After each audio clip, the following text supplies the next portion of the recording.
Thët edhe një fjalë shumë të mirë, Ibn Qayyimi, Allahu më shiroft, thët dietar të këqij, ata të cilët nuk e zbatojnë ato çka i thrasin tjerët, ose hoxhallar të këqij, ose thirrsa të këqij, kush do të qoftë, ose s'është kush veç hoxha, tin e ftën tjetrin në rrugë të Zotit, po vetë se praktikon. Thët dietar të këqij janë ulë thët në derën e xhenetit. I ftojnë njerëzit me fjalët e veta për xhenet, ndërsa i ftojnë me punët e veta për xhenem. Dietarët e këqij janë ulë në dyrë të xhenetit. Me fjalë i ftojnë njerëzit për xhenet, me vepra i ftojnë njerëzit për xhenem. Thot, sa që fjalët e tyre ju thojnë njerëzve, hajni për xhenet, veprat e tyre ju thojnë njerëzve, mos i ndëgjoni se me pas qenë mirë, që këta po throsin, ju këshin përgjigj vetë mas pari. Sa që fjalët i throsin hajni për xhenet, veprat e tyre ju thojnë njerëzve që mos i ndëgjoni se me pas qenë mirë, këta vetë i këshin kry mas pari. Edhe thot,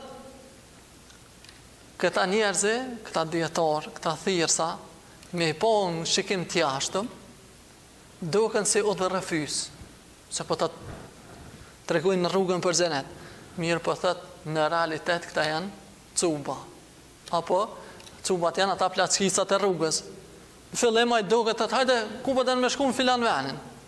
Hajde son ta tregoj rrugën. Ti në fillim e menon udhërrëfys.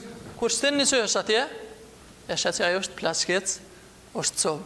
Edhe njerëzit, nëse na i ftojmë me fjalë e me për xhenet, e me punë tona, Zoti na ruaj, si zbatojmë vetë ato, po me punë tona i thirrosëm për xhenem, pi bjen sikur na dokon kështu më na po, ka gja burra të mirë, ka gja udhërrëfysi po kallzojnë në rrugën njerëzve, por realisht na jena të pengu njerëzit me kalu rrugën, edhe për fund, po nëse dikush po të fton ty në rrugë të Zotit, po ai vetë nuk është të i praktiku që ato.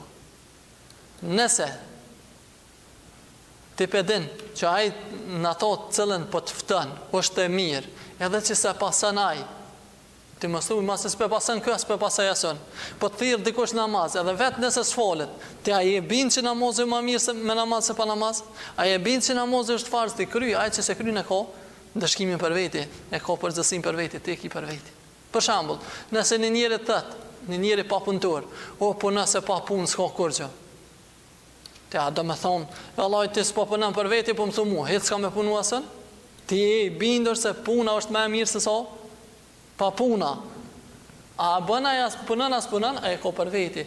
Mirë po, edhe nëse se praktikon filan hoxha, nëse pa arsytojnë hoxhën, po nuk ki arsye as ti, që nëse ai që po të fton nuk po praktikon vetë, me thonë mos ai s'po praktikon asën. Për arsye se pasën tani edhe ti, ai po se po pasën edhe ti, Allah na boft për atyre të cilët e shfrytëzojmë sa më shumë kohën edhe mundësinë për me ftu njerëzit në rrugë të Zotit, e përmirësojmë mas pari veten, i ftojmë tjetër në rrugë të Zotit, një herët na bën për atyre të cilët nuk i ftojmë në rrugë të Zotit vetëm me fjalë, po i ftojmë me vepra para së gjithash.